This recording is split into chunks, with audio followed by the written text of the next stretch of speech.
Oh, hi guys, how are you?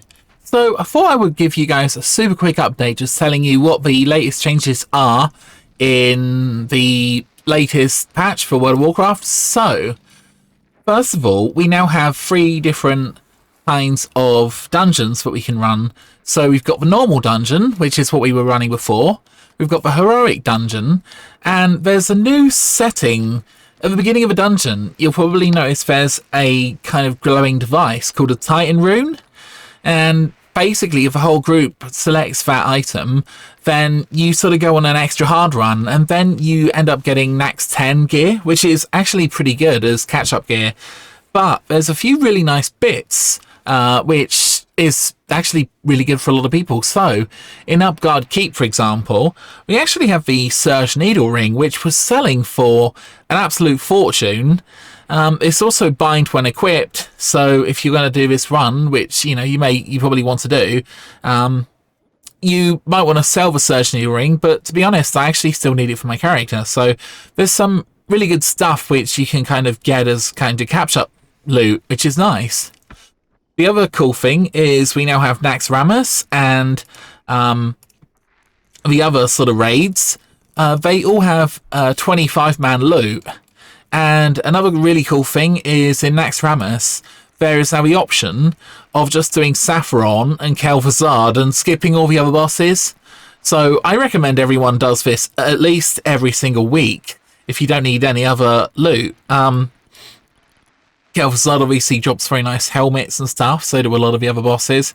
I still really need a helmet, and yeah, Kel'Thuzad still drops an awful lot of really good loot. Of course, we have Ulduar coming out. I believe it comes out tomorrow or the day after, but it's going to be very, very soon. So I think some people are going to start doing 10-mans. I have heard for the first 2 weeks that Ulduar is going to be the original difficulty, so it's probably going to be really hard from what I hear. That's going to definitely be a bit of a challenge. You can expect a few more videos on the channel all about that. We're also, although I haven't seen them, getting a few more dailies, which are quite nice.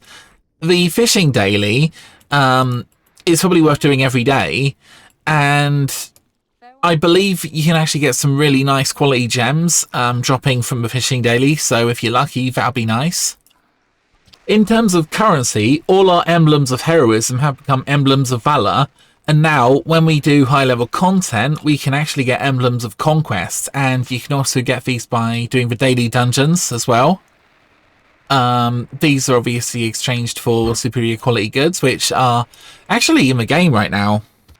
So underneath Dalaran, we still have the option of downgrading emblems of heroism and valor and whatnot.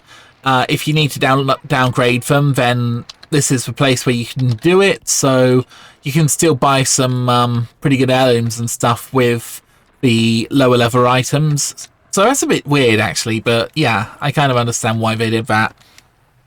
Another pretty big change in Nax, for both Nax 10 and Nax 25, is every single boss is going to drop more loot, which is very, very nice. Oh, I should also point out all of the Heroic Plus dungeons basically have much harder enemies, and I mean, that's what you would expect. All of the different dungeons seem to have different mechanics. So far, I have seen a mechanic where a lot of the bosses kind of duplicated shadows of themselves, so you need to basically destroy the shadows. And in Drak'Tharan Keep, a lot of the enemies on the ground basically have a sort of horrible red aura, which kind of appears on the ground, and that gives them 100% chance to heal themselves when they attack you.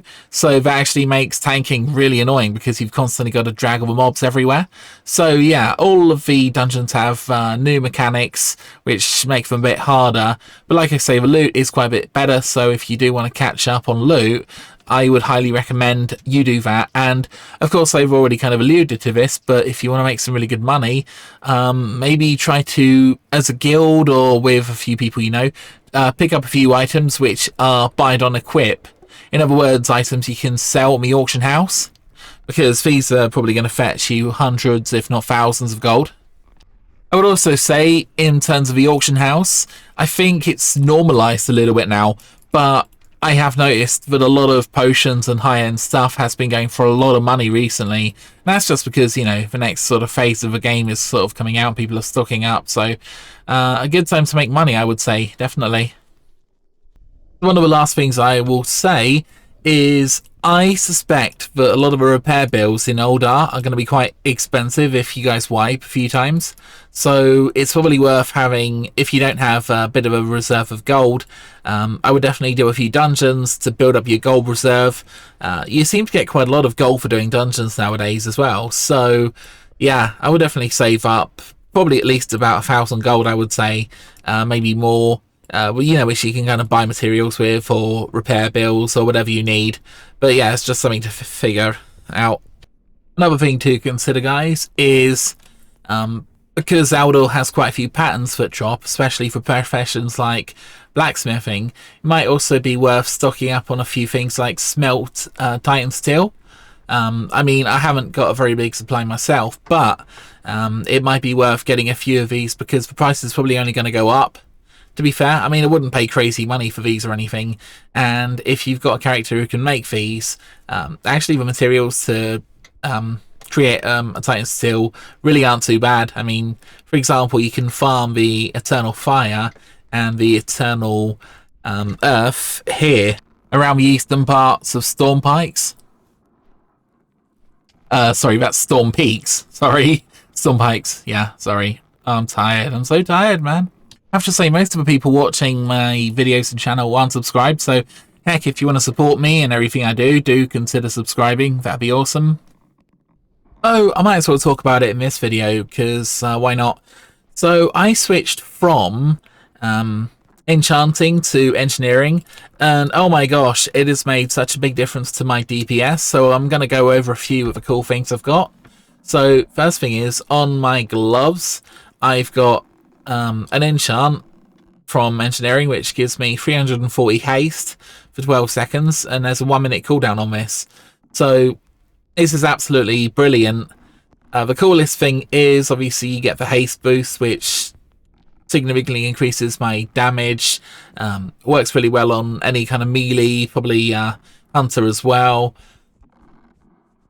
By the time you've killed a pack, then basically there's typically a few seconds between moving on to the next pack, which is kind of why burst damage is so good, because literally all the time you're not killing anything, you're kind of regenning, ready to kind of do a bit more burst damage, which is kind of why burst damage is better than less damage but over a longer period of time, I think. Another thing which of course you get with engineering is the ability to throw bombs at enemies, and they do a pretty significant amount of damage actually over the period of a raid.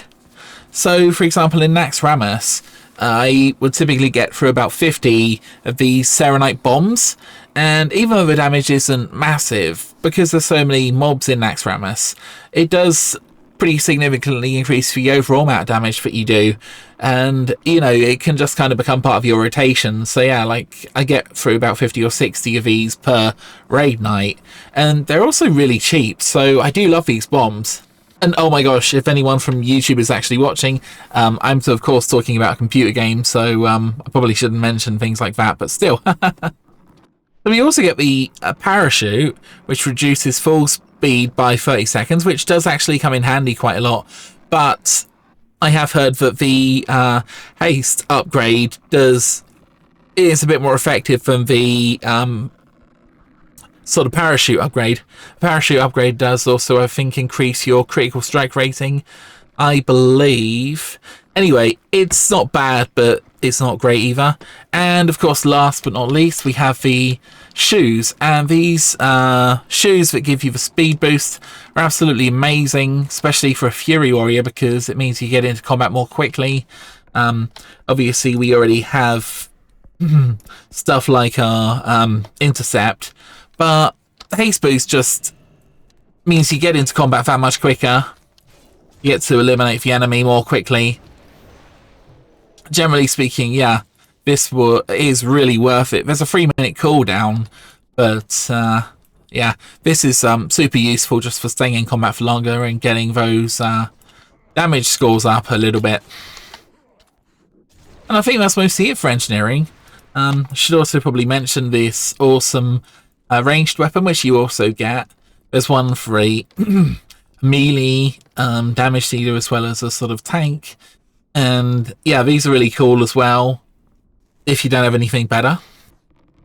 Also, sticking with blacksmithing, mostly because it's kind of hard to level up, and also there's quite a few nice items in Ulduar, which you can kind of craft as a blacksmith. So I'm hoping I get better luck than I did, but who honestly knows. But yeah, it'd be really nice to get some stuff I can craft. Oh my gosh, why do I have my fishing rod on? Anyway guys, the video's a bit long. I do apologise, but I just wanted to update you guys about what's going on and everything else. I really hope, if I haven't said already, you had a nice Christmas and New Year, and I hope you're sticking to those January resolutions, because I'm kind of not really, but I'm trying my best anyway. So I'll leave the video there guys, hope you enjoyed, and I'll speak to you soon.